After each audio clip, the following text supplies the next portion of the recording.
nasa linya na si Undersecretary Jose De Vega. Patungkol ito by Aljo doon sa apat na seaman.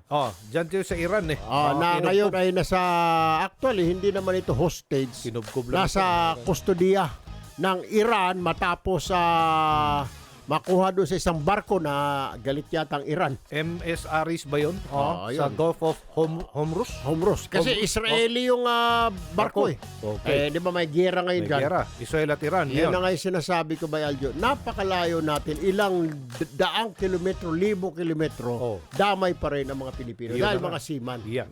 So, ayan na. Yusek, good morning po. This is Aljo Bendio with Congressman Erwin Tulfo.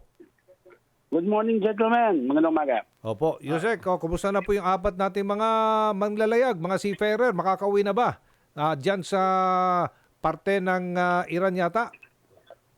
Well, yan ang pangako ng Iran. Sinabi sa amin ng mismo ng ambassador na they will be home very soon. Pero hindi naman sinasabi kailan yung very soon. Pero yun din ang sinabi ng mga Iranian na may hawak sa kanila, sa mga crewmen. Sinabi sa kanila na you will be released soon doon sa Iran, no? Patunay daw na pinayagan silang kausapin yung pamilya. Lahat sila, ang apat, nakausapin yung pamilya dito. So, pinipress natin yan, no? Meron naman tayong experience, Congressman, no? Dahil dati na-release naman yung mga seafarer na hawak ng Iran sa ibang barko.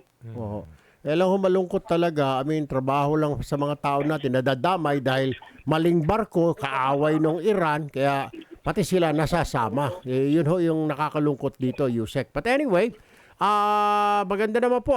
We know, everybody knows na you're doing your best. Ang DFA po natin, sa pangunguna ni Secretary Manalo, and of course, para ligtas na makauwi ito. So, may ongoing po kayong dialogue ang DFA with the Iran embassy. Is this correct? Yes, opo. At saka may ongoing din yung ating ambassador doon sa MFA. Alam ni Iran na innocent victims lang naman itong mga tripulante. Trabaho lang. Kasi ang habol nila yung barko. Hindi naman nila sinasabi dahil sa gera, pero illegal issues daw, whatever they are. So, tungkol sa gera, ang position ng Iran mismo, sinabi na consider the matter closed na kasi nakabawi na sila sa Israel. So, dapat tapos na raw. Kung wala nang rest back pa yung Israel, tapos na to, madali yung ating solution dito sa mga kababayan natin. So, asahan natin yan. By the way, meron din tayong ginagawa. Kausap din natin yung manning agency para mapabilis yung pag-uwi. Hanap ng substitute sa apat. Pwede maghanap ng dayuhan na palitan tong apat na able-bodied seaman tulad na nangyari sa ibang barko. At lalong mapapabilis yung uwi niyan. Okay. Alright. Thank you po. Yusek Eduardo Jose De Vega, DFA. Thank you and good morning po. Good morning at mabuhay kayo. Mabuhay, Congressman. Mabuhay you, ang video. Alright. Nasa linya ito nga importante. Overseas Workers Welfare Administration. Kapakanan.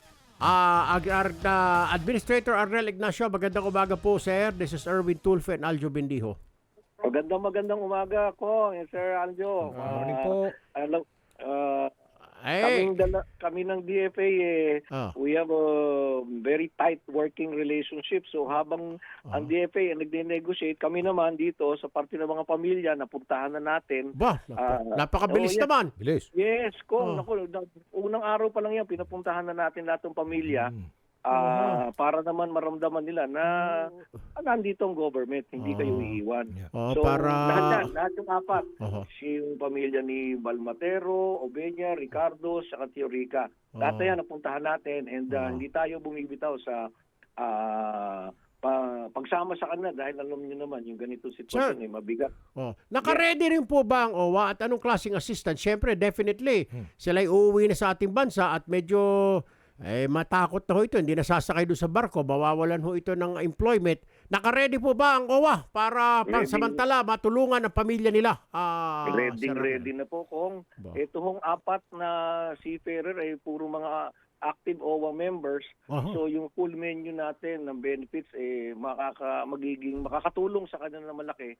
At nagpapadagdag lang ako ng financial assistance kasi kadalasan 10,000 gagawin na namin mas malaki-laki kasi alam naman natin na wala ng trabaho Tama. to. Oo, So yun kasi- ang mapapangako namin sa inyo immediately once they arrive, all assistance will be provided. Ayun. Pati paghatid sa kanilang mga probinsya, kung kinakailangan nila ng hotel dito muna sila. Kalain At mo yan. yung pamilya nila, hatid natin sila doon. Pati na And po of sa course, yung financial assistance. Opo, pati na po doon sa Israel, mga kababayan natin, pati na sa Iran dahil hanggang ngayon nagkagirian yung dalawang bansa.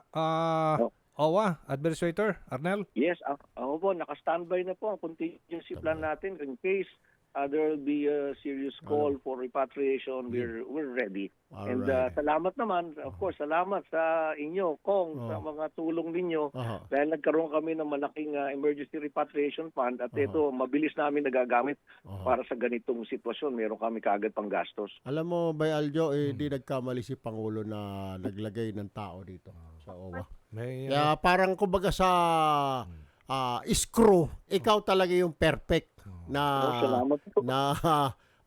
pasok na pasok dyan sa trabaho na yan. Maraming salamat po for your efforts and for the efforts of OWA to save and help our Filipino OFWs. Thank you po, Sir Arnel Ignacio. Good morning po. Maraming salamat po. Mabuhay po kayo. Thank you.